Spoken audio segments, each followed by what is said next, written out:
الخير واهلا بحضراتكم في حلقه جديده من برنامجكم من امريكا.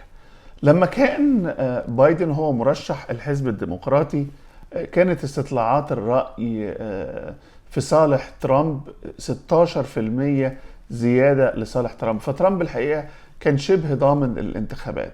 دلوقتي لما بايدن انسحب من الانتخابات الرئاسية الأمريكية وكامالا هاريس اللي هي كانت يعني الفايس بريزيدنت بتاعته أو نائبة الرئيس، يعني دلوقتي بقت هي مرشحة الحزب الديمقراطي، وبالفعل اختارت نائب للرئيس كمان، وبتعمل الحملات الانتخابية بتاعتها في ولايات كتير منها الولايات المتأرجحة. الفارق تقلص جدا، بدل ما بقى 16% لصالح ترامب، الفارق بقى 1% بس لصالح ترامب. دي طبعا نسبة مش مطمئنة على الإطلاق، يعني معنى كده ان الانتخابات مش مضمونة زي ما كانت مضمونة قبل كده.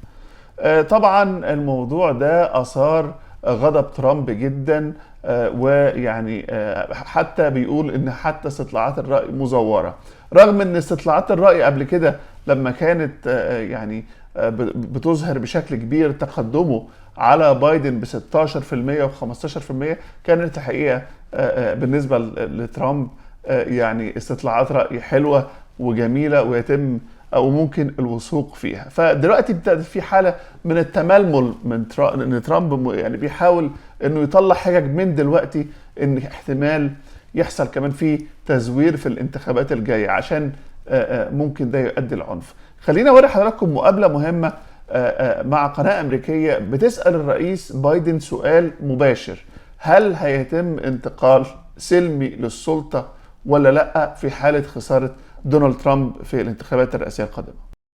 Are you confident that there will be a peaceful transfer of power in January 2025? If Trump wins, no, I'm not confident at all. I mean, if Trump loses, I'm not confident at all.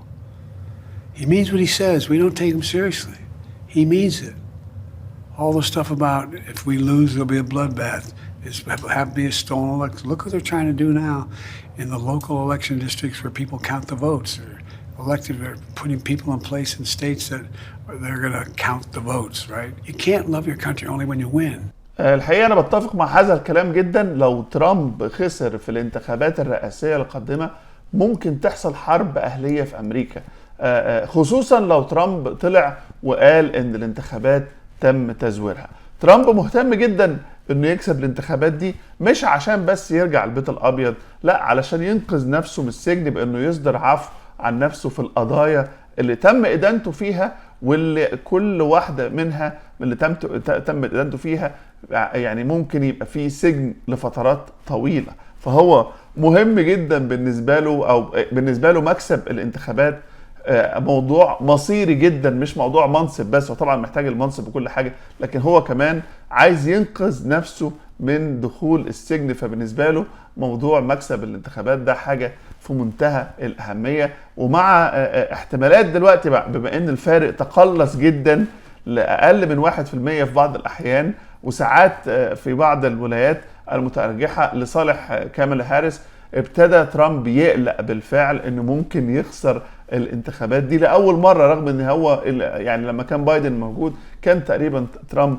ضامن الانتخابات في جيبه، لان يعني واضح جدا على بايدن السن، وواضح عليه الزهايمر، وواضح عليه يعني المشاكل الصحية الكبيرة جدا، فعشان كده كان واثق. لكن دلوقتي الوضع اتغير تماما، فمعنى كده ان ترامب ممكن يخسر الانتخابات. ولو خسر الانتخابات وطلع قال ان يعني الناس اللي بتنتخب والناس اللي مؤيدين ليه، هو عنده على فكره قاعده انتخابيه من الحزب الجمهوري متحمسه لترامب جدا، متحمسين ليه جدا جدا يعني.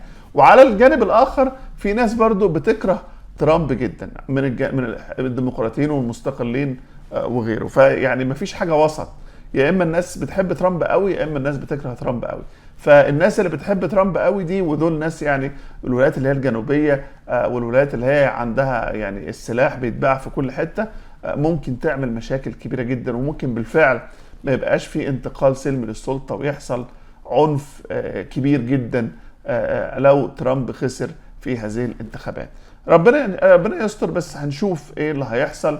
لكن السباق لحد دلوقتي ما نقدرش نقول ان كامالا هاريس هتكسب ولا ترامب هيكسب. السباق دلوقتي داخل في مرحلة ان هم تقريبا ارقامهم شبه متساوية، 1% يعني اب اور داون، دي نسبة متقاربة جدا، ودي الاحصائيات يعني بتتعمل بشكل علمي، وبالفعل يعني بيبقى ليها علاقة او يعني بتأثر يعني بشكل كبير على الانتخابات، وبتدينا مؤشرات مهمة على اللي ممكن يحصل في الانتخابات. لكن ممكن اي حاجة تحصل، اي حدث يحصل يغير استطلاعات الرأي دي. ممكن مثلا تصريحات قديمة تطلع لنائب الرئيس ترامب اللي اختاره، يعني قال فيه اشياء مسيئة عن السيدات اللي ما عندهمش اطفال، ان هم المفروض ان هم ما يبقاش لهم حق الانتخاب زي الناس التانيين اللي عندهم اطفال. في حاجات ممكن تأثر على استطلاعات الرأي. فاحنا لسه قدامنا يعني 3 شهور تقريبا، يعني في ال3 شهور دول ممكن حاجات كتير جدا تتغير. طيب عايز اوري حضراتكم برضو، يعني احنا دلوقتي الولايات المتحدة قاعدة تبعت حاملات طائرات لحماية اسرائيل، وبتبعت احدث الطيارات بتاعتها الاف 35، والاول مرة بعتت سرب الاف 22، ودي طيارات برضو خطيرة جدا ويعني قوية جدا. كل الطائرات دي وكل القوات الامريكية، كل الحاجات دي عشان حماية اسرائيل من اي رد ايراني محتمل الى الان. وفي نفس الوقت هم يعني ده الجانب العسكري، في نفس الوقت هم شغالين على الجانب الدبلوماسي. بلينكن طالع وبيهدد او بيقول بشكل مبطن يعني ان اي رد يعني هيؤثر على المنطقة ويؤثر على الناس كلها، وبيطالب الجميع ان هم يعني بضبط النفس، وبيقول ان احتمال ان يعني ان هم يحاولوا ان هم يوصلوا لصفقة لوقف اطلاق النار في غزة. We are engaged in intense diplomacy, pretty much round the clock, with a very simple message. All parties must refrain from escalation. All parties must take steps to ease tensions. Escalation is not in anyone's interests. It will only lead to more conflict, more violence, more insecurity. It's also critical that we break this cycle by reaching a ceasefire in Gaza. That in turn will unlock possibilities for more enduring calm, not only in Gaza itself, but in other areas where the conflict could spread. So for the United States, for many other countries, both in the region and beyond, this is our focus. الحقيقة أنا كنت أتمنى أن الوزير بلينكن يعني يكون موضوعي أكتر، ويقول لنا إيه سبب التصعيد، ويقول لنا ليه لم يطالب إسرائيل بوقف التصعيد بعد عمليات الاغتيال اللي شفناها في جنوب لبنان، وعمليات الاغتيال اللي شفناها في طهران، وعمليات القتل اليومية للنساء والأطفال. الحقيقة كل ده الوزير بلينكن الحقيقة يعني إيه ما جابش سيرته. لكن دلوقتي بعد ما بقى في تهديدات من قوة يعني تابعة لإيران بأن هيكون هناك رد جماعي على إسرائيل، دلوقتي بيطالب الجميع بضبط النفس. حاجة الحقيقة في منتهى الغرابة. واضح ان هو ما يقدرش ينتقد إسرائيل في أي شيء. لكن عموما خلينا نفترض حسن النية. هل ممكن نتنياهو يقبل بوقف إطلاق النار، أو هل نتنياهو أصلا عنده النية للوصول إلى وقف إطلاق النار؟ طيب إذا كان نتنياهو عنده يعني النية إنه يعني يروح يعمل وقف إطلاق النار، ليه يروح يغتال المفاوض الأساسي اللي كان بيفاوضه إسماعيل هنية؟ ده بيتهيألي مؤشر بيقول لنا يعني إن فعلا نتنياهو لا يريد على الإطلاق وقف إطلاق النار. لكن خلينا نسمع شهادة مهمة من شخصية إسرائيلية مهمة كانت في مجلس الحرب الإسرائيلي. مجلس الحرب الإسرائيلي ده عبارة عن مجلس مصغر، يعني كان يعني اتعمل عشان يدير الحرب أقل من مجلس الوزراء. فخلينا نشوف غانس وهو بيقول لنا، وهو كان عضو في مجلس الحرب واستقال، إن نتنياهو ما عندوش أي نية على الإطلاق لوقف إطلاق النار أو حل او وصول لصفقه او تبادل الرهائن. בימים האחרונים הרבה הדלפות על דברים שאומרים ראשי מערכת הביטחון ואנשי צוות המשא ומתן לעסקת חטופים, דברים שמתכתבים עם כל הדברים שאתה אמרת מתוך הדיונים הסגורים והחדרים הסגורים, שנתניהו לא רוצה עסקה והוא המכשול. אתה קורא להם להתפטר, לראש המוסד, לראש השב"כ, לניצן אלון, על רקע הדברים שאנחנו שומעים? לא, אני לא קורא להם להתפטר, אני קורא להם להמשיך להיאבק מבחינה מקצועית על מה שהם חושבים שצריך לקרות. אני חושב שהם צריכים לעשות קודם כל את העניין הזה. אני מצפה משר הביטחון, וסך הכל הוא עושה את זה לא מעט, שישמיע גם ברמה הציבורית את הדברים בקולו. שמענו את הנשיא עכשיו, מה הוא אומר על העניין הזה, לכן אני חוזר ואומר. אבל בסוף הם אומרים, נתניהו מטרלל אותנו, במילים שלי, כן, שולח אותנו לקהיר, שולח אותנו לדוחה, הוא לא באמת רוצה עסקה. למה לא לצאת לציבור, לעמוד בפני המשפחות, בהמתנה מורטת עצבים שלהן, לא לזרוע אשליות שווא אצל המשפחות שאומרות, תסתכלו לנו בעיניים. מה מונע מהם לעשות את זה? אני שוב חוזר ומדגיש. הרמטכ"ל, ראש השב"כ, ראש המוסד, חברים אחרים בתוך המערכת, הם מפקדים ומנהיגים מקצועיים, צבאיים, ארגוניים, שעשו את שלהם בחדר ואת מה שנדרש מהם אל מול הארגונים שלהם. יש את שר הביטחון, יש גופים אחרים, אתם, גם יש לכם את המידע שלכם, אתם לא צריכים את העצות הטובות שלי בעניין הזה. אני בא ואומר דבר מאוד פשוט. החל נדמה לי מה-27 במאי, כבר הייתה עסקה שנתניהו הסכים לה, שלח אותה תוכנית ביידן שקראו לה כך וכו'. זה היה צריך לקרות לנו 3 חודשים אחרי האירוע הזה. לא תוכנית שלי, לא תוכנית של השכנים, תוכנית של נתניהו, שיעשה את מה שהוא אמר. מה את שואלת אותי ומה חסר בעצם? אין תוכנית שלמה. אני שואלת אותך מה האסטרטגיה? מה המדיניות? אז אני אומר, אין למדינת ישראל אסטרטגיה. אין לנתניהו אסטרטגיה כוללת. אז מה האסטרטגיה שלך? מה עמדתך? אני רוצה להסביר לך מה שלו ומה שלי. שלו, בואו נמשוך את הזמן. ואני טוען שאין זמן, לא לחטופים, לא לצהל, לא למדינת ישראל, רק נתניהו מרוויח מהזמן הזה וקופצים מהזדמנות מבצעית אחת להזדמנות מבצעית אחרת, נכונה וטובה ככל שתהיה. دي طبعا شهادة مهمة جدا وبتورينا ان نتنياهو ليس لديه اي نية في التوصل لاطلاق النار. والحقيقة قال لنا معلومة مهمة برضو ان الخطة اللي بيسموها خطة بايدن هي الحقيقة خطة بتاعت نتنياهو، ومع ذلك المقاومة وافقت عليها ايام الشهيد اسماعيل هنية، ومع ذلك بعد ما تم الموافقة عليها نتنياهو مرضيش برضو ان هو ينفذها، وقعد يزود في شروط مش موجودة اصلا عشان يفشل هذه الصفقة. وده نفس السيناريو اللي هيحصل الاسبوع الجاي لما دلوقتي قالوا انه هيبتدوا المفاوضات مرة اخرى 15/8 هيستأنفوا المفاوضات. يعني الحقيقة ده شيء عبثي جدا. اعتقد ان المفروض بعد عملية اغتيال الشهيد اسماعيل هنية في طهران يجب قبل استئناف المفاوضات يكون هناك شرط أساسي هو وقف إطلاق النار وانسحاب إسرائيل من قطاع غزة وإدخال كل المساعدات اللي القطاع محتاجها قبل حتى ما يتم مفاوضات. طب المفاوضات هتبقى على إيه؟ هتبقى على تبادل الأسرى. لكن عشان تعمل مفاوضات ما ينفعش تعمل مفاوضات وانت واحد بيقتل الناس اللي هو بتفاوض معهم. فلذلك الأهم ان قبل ما يحصل اي حاجة او المفروض قبل ما يتم حتى اي نوع من المفاوضات لازم وقف اطلاق النار وانسحاب اسرائيل من غزة وادخال كل المساعدات للقطاع بشكل طبيعي جدا.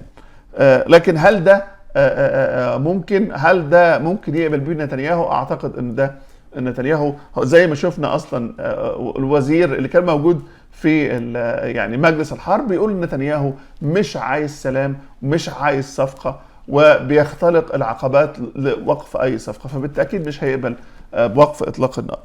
طيب ايران لحد دلوقتي ما ردتش على اسرائيل، والناس بتقول ايه ده، هي ايران يعني ليه ما ردتش لحد دلوقتي على اسرائيل؟ ايران قالت والحلفاء بتوعها مقاومه في جنوب لبنان ان ده جزء من الحرب النفسيه. ده الحقيقه الكلام ده فيه جزء من الحقيقه، ده فعلا عامل حرب نفسيه. الناس في اسرائيل قاعدين يشتروا اكل ويخزنوا اكل وخايفين ومش عارفين هيحصل ايه، وفي الاماكن في الشمال شمال فلسطين المحتله يعني سابوا بيوتهم، وفعلا عامل حرب نفسيه. لكن في عامل اهم ان ايران بالفعل بتستعد للحرب واللي احنا شفناه في الفترة الأخيرة ان الأجهزة نظام الدفاع الجوي الإيراني والرادارات الإيرانية مش قادرة ان هي يعني تلقط او تلاقي الطائرات الاف 35 الامريكيه الشبحيه. دي طائرات متقدمه جدا من الجيل الخامس، شبحيه. من الواضح جدا ان اسرائيل بتقدر تدخل المجال الايراني وتخرج منه بالطائرات الاف 35، ولا الرادارات الايرانيه عارفه تلاقي الطياره، ولا الدفاعات الايرانيه ايضا عارفه تلاقيها. وبكده الرادارات بدل مش عارفه تلاقي الطياره ومش عارفه تكتشف الطياره، بالتاكيد كمان الدفاعات الجويه مش هتعرف تتصدى لها. والفرضيه اللي امريكا كانت بتحاول تروجها عن طريق نيويورك تايمز ان كان في قنبله موجوده في بيت او في الغرفه اللي كان قاعد فيها اسماعيل هنيه، الحقيقه الفرضيه دي طبعا ناس كتير جدا نفت هذه الفرضيه، ولان المبنى كان مضروب من بره او الدمار كان من بره مش من جوه يعني. ففي يعني دلوقتي في فرضيات ان هي غالبا طائره اف 35 هي اللي استهدفت غرفه الشهيد اسماعيل هنيه بصاروخ يا دوبك بس يعني في يعني 7.5 كيلو جرام من المتفجرات علشان بس يبقى كافي ان يقتل الموجودين في هذه الغرفه. وبالفعل تم استشهاد الشهيد اسماعيل هنيه ويعني والحارس الشخصي بتاعه. طب نرجع لموضوعنا، ايه بقى ايران دلوقتي عندها مشكله ان هي مش قادره يعني تلقط الطائرات الشبحيه اللي هي الاف 35 اللي بتنتهج المجال الايراني بشكل كبير قوي. فاللي حصل انها طلبت مساعده روسيا. يعني روسيا قبل كده كانت طلبت مساعده ايران، وايران امدت روسيا بكميات كبيره من طائرات شاهد، وهي طائرات مسيره انتحاريه، وبالفعل روسيا استخدمتها بنجاح واستفادت منها جدا في الحرب مع اوكرانيا. فدلوقتي ايران طلبت خدمه من روسيا ان هي عايزه حاجه تحاول ان هي يعني تهدد بيها الطائره الاف 35 الشبحيه او تستطيع انها تلتقطها، يعني علشان لو دخلت في المجال الجوي بتاعها، لو ايران يعني ضربت اسرائيل فاسرائيل حبت ترد تاني، فايران تقدر تلقط هذه الطائرات او تسقط هذه الطائرات. فطلبت من روسيا رادارات متقدمة تقدر يعني ممكن انها تكشف هذه الطائرات، والنظام الدفاع الصاروخي الاقوى في العالم الاس 400. ده من اقوى اجهزة نظام دفاع جوي وصاروخي في العالم اللي هو الاس 400. وكان في جسر جوي كبير جدا بين موسكو وبين طهران لتوصيل هذه الأسلحة، وهذه الأسلحة وصلت بالفعل. إذن الموضوع كله ما كانش حرب نفسية، الموضوع كمان كان فيه إن إيران بتستعد فعلا لحرب وبتجهز نفسها إذا كان هناك رد، يبقى الرد ده يعني أو إيران تكون جاهزة لهذا الرد. دي حاجة في منتهى الأهمية لازم نعرفها. طيب كده ايران في موقع احسن، عندهم رادارات حديثة وصلت من روسيا، وعندهم كمان وصل لهم النظام الاس 400، وده نظام يعني قوي جدا للدفاع الجوي ضد الطائرات وضد الصواريخ. ده هيخلي ايران في وضع احسن ضد الطائرة الشبحية الامريكية اف 35. لكن الحقيقة الموضوع ده ضايق الغرب، ضايقهم جدا، رغم ان هم يعني بيسلحوا اوكرانيا ضد روسيا، فروسيا برضو بتحاول ترد لهم الجميل وبعتت اسلحه برضو مهمه لايران. فمن الحاجات الغريبه كان دايما الدول الغربيه بتشترط على اوكرانيا انها تستخدم الاسلحه اللي بتحصل عليها من الغرب للدفاع فقط، وما تهاجمش اي اراضي روسيه. بعد ما روسيا بعتت هذه الاسلحه لإيران عن طريق الجسر الجوي الكبير جدا لنقل كميات أسلحة ورادارات ونظام الدفاع الجوي الاس 400، واضح ان الغرب ادى جرين لايت لأوكرانيا ان هي تهاجم الأراضي الروسية لأول مرة. وبالفعل القوات الأوكرانية دخلت وعملت هجوم ناجح جدا على إقليم كورسك، والحقيقة بوتين كان مصدوم من الموضوع ده، لان زي ما قلت لحضراتكم الغرب كان دايما شارط على اوكرانيا، الحرب بقى لها 2.5 سنين، ان الاسلحه تستخدم فقط للدفاع لكن ما تستخدمش داخل الاراضي الروسيه. فبما ان هم لقوا بوتين بقى بيبعت اسلحه لايران وبيبعت نظام دفاع جوي ممكن يوقع الاف 35 قال لك خلاص، قالوا الاوكران خشوا بقى ايه، ادخلوا على روسيا براحتكم، اعملوا اللي انتوا عايزينه. فبالفعل القوات الاوكرانيه دخلت على اقليم كورسك، والحقيقه الرئيس بوتين كان في صدمه كبيره جدا، خصوصا ان المعركه دلوقتي لاول مره بعد 2.5 سنين بقت على الاراضي الروسيه، داخل الاراضي الروسيه. يعني بقت اوكرانيا، روسيا بتحتل اراضي اوكرانيه، ودلوقتي اوكرانيا بتحتل اراضي روسيه، فالوضع اختلف تماما. شوفوا ملامح وش الرئيس بوتين وهو بيكلم رئيس الاركان، او رئيس الاركان بيحكي عن اللي حصل في كورسك، اللي هو المنطقه اللي استولت عليها القوات الاوكرانيه واللي بتتقدم فيها لحد دلوقتي بشكل كبير جدا. Товарищ Верховный Главнокомандующий, 5 часов 30 минут 6 августа подразделения Вооруженных сил Украины численностью до 1000 человек перешли в наступление с целью захвата участка территории Судженского района Курской области.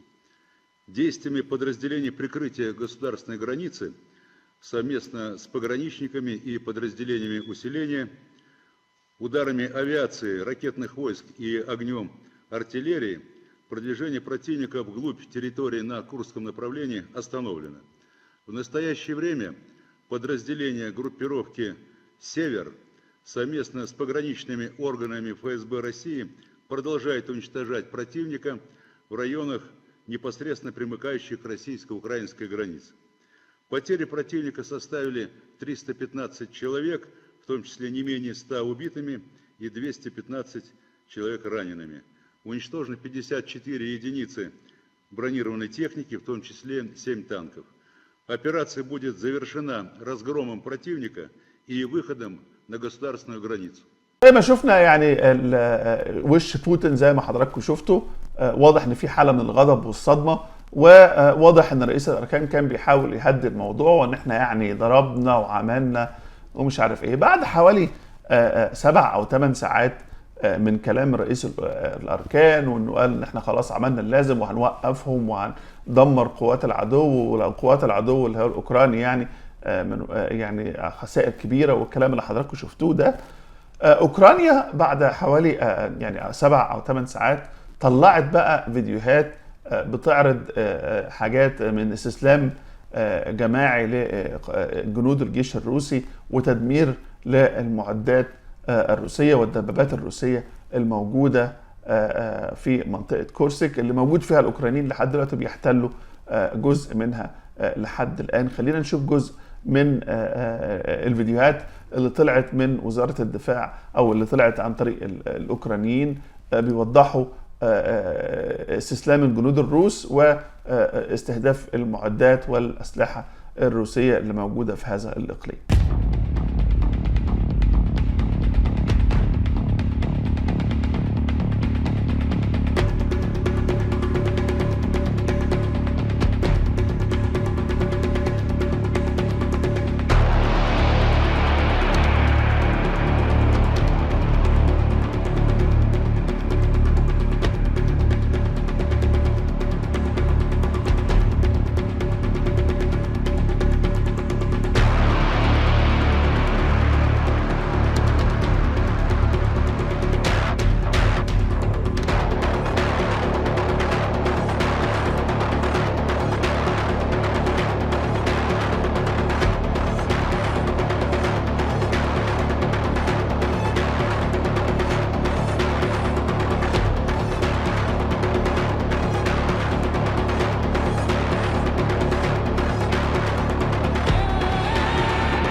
يعني احنا طول الفترة اللي فاتت كنا شايفين تقدم للجيش الروسي وانتصارات للجيش الروسي، لكنها طبعا تقدمات بطيئة وانتصارات صغيرة، الحصول على قرية هنا أو قرية هناك. لكن لأول مرة ربما في خلال 2024 بنشوف تغيير في هذه الحرب بهذا الشكل، خصوصا بعد وصول طائرات الF-16 لأوكرانيا. ربما يكون ده حسن من موقف الأوكرانيين، لكن لما تنقل المعركة داخل الاراضي الروسيه، ربما يكون هناك فرصه للتفاوض، ان يعني اوكرانيا تتنازل عن الاراضي اللي استولت عليها في مقابل ان روسيا تنسحب من الاراضي الاوكرانيه. ربما يعني ده يكون الهدف، ربما ده يكون يعني يؤدي ل يعني نوع من التفاوض، لان اذا وصل دونالد ترامب للحكم، دونالد ترامب مش هيبعت اسلحه لاوكرانيا، مش هيساعدها بالشكل الكافي، وهتضطر اوكرانيا ل يعني توقيع معاهده استسلام ربما ل يعني لروسيا. لكن هم واضح ان هم بيحاولوا يستغلوا الوقت الباقي في اداره بايدن، لان احتمال ان بايدن برضه ترامب يوصل للحكم، فبيحاولوا ان هم ربما يوصلوا الى يعني شكل تفاوضي احسن يخليهم يحاولوا يوصلوا مع صفقه ما مع روسيا. لكن زي ما قلت لحضراتكم ده في الغالب عقابا لروسيا على امدادها بالسلاح المتقدم وانظمه الدفاع الجوي المتقدمه لايران. ده اكيد يعني لان ده حصل بعد الجسر الجوي على طول، وبعد ما انتشرت اخبار الرادارات والاس 400 اللي وصل للقوات الايرانيه. طيب ده معناه ان ايران بالفعل ممكن بتتم استعداد دفاعي علشان بالفعل توجه ضربتها لاسرائيل، وبالفعل ممكن تكون مستعده لاي رد اسرائيلي قادم، هيكون عندها الاسلحه والرادارات الكامله لكشف الطائره الاف 35 اللي هي بتتخطى كل الرادارات اللي موجوده عند ايران، وتتخطى كل الدفاعات الجويه اللي موجوده عند ايران قبل وصول الاس 400. طيب في ضابط كنت بجيبه لحضراتكم على طول اسمه سكوت رايتر، ده كان ضابط مخابرات امريكي، ويعني هو الراجل من بدايه طوفان الاقصى وهو يعني بيتكلم على المقاومه وبيساند بشكل كبير جدا القضيه الفلسطينيه والمقاومه الفلسطينيه. الحقيقه واضح ان ده ما عجبش يعني الناس في امريكا او الاداره الامريكيه، ما عجبهمش الكلام ده. يعني طبعا في حريه ان انت في امريكا تنتقد اي شيء، لكن عند اسرائيل لما تنتقد اسرائيل يبقى عندهم مشكله. فيعني المباحث الفيدراليه راحت لسكوت رايتر بيته، ويعني بيحاولوا يلفقوا له مجموعه كبيره جدا من التهم.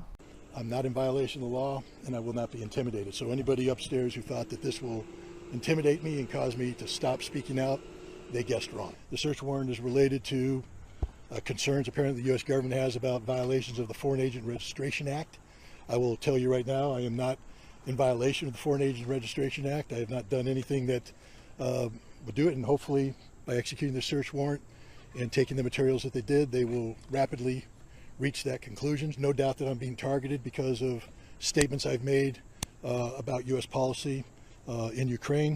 I'm being targeted because I have made an effort to try and improve relations between the United States and Russia. So I think I gave you all the answers you need at this point in time. I would request that you respect that and let me and my wife get on with our business. يعني من الواضح جدا ان احنا شايفين محاولة ترهيب لسكوت رايتر، ومحاولة لاخافته، ومحاولة لاسكات هذا الصوت اللي اعتقد انه صوت مهم، وهو قال ان هو هيكمل وهيستمر في فضح اسرائيل، وهيستمر في فضح جرائمهم بشكل علني ومستمر. ده لكن الحقيقة ده بيبين لنا الديمقراطية الزائفة وحرية التعبير اللي تفصيل، اللي هي ممكن تنتقد ده بس ما تنتقدش ده. يعني اعتقد ان حرية التعبير لا تتجزأ اذا كان الشخص لا يدعو للعنف، فبالتالي هو من حقه يقول رأيه. واحنا شفنا فيديوهات كتير لسكوت رايتر بالتأكيد ما قالش اي شيء يدعو للعنف، بالعكس ده كان بيقدم تحليلات عسكرية مهمة وكانت بتحصل فعلا. يعني كانت حتى التحليلات اللي كنا بنشوفها كانت بالفعل بتحصل، وده راجل دي شغلته، راجل عسكري يعني، فراجل كان ضابط في المخابرات الامريكيه، وكان شغلته في التحليل العسكري، فهو كان بيطلع يقول لنا التحليل العسكري، لكن هو مؤيد للمقاومه الفلسطينيه ومؤيد للشعب الفلسطيني زي طلبه الجامعات وغيرهم يعني. فللاسف شيء الحقيقه بيبين لنا ازدواجيه المعايير الفاضحه حتى على المواطنين الامريكيين. يعني سكوت رايتر هو مواطن امريكي يعني، وكان بيخدم في الجيش الامريكي، لكن مع ذلك اذا جاب سيره اسرائيل فيعني لازم يلفقوا له اي تهمه، شيء الحقيقه مؤسف جدا. طيب اكثر من 300 يوم والحرب مستمره على غزه، كل يوم بنشوف صور مؤلمه، كل يوم بنشوف صور اشلاء لاطفال وسيدات ورضع اسرائيل بتقتلهم بشكل وحشي بشكل ممنهج كل يوم. الحقيقه الواحد تعب من هذه الصور المؤلمه اللي بنشوفها كل يوم من اكتر من 300 يوم. صور فعلا مؤلمه جدا جدا جدا. لكن في وسط هذا الالم عايز قبل ما اختم مع حضراتكم، عايز اختم مع حضراتكم بشيء ايجابي جدا من داخل غزه. ازاي اهل غزه متمسكين بيها جدا جدا، وعندهم امل كبير جدا في بكره انه هيبقى احسن، وان غزه هترجع احسن من الاول. يعني شفت خاتم سليمان، لو اعطوني اياه برا والله ما بترك الرمل هذا. شفت الرمل هذا؟ والله الرمل هذا اطهر رمل في العالم، اطهر رمل في العالم.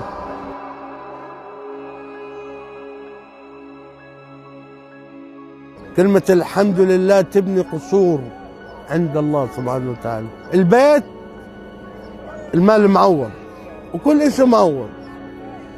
الحياة الحلوة هترجع أحلى من قبل، والله ترجع أحلى من قبل.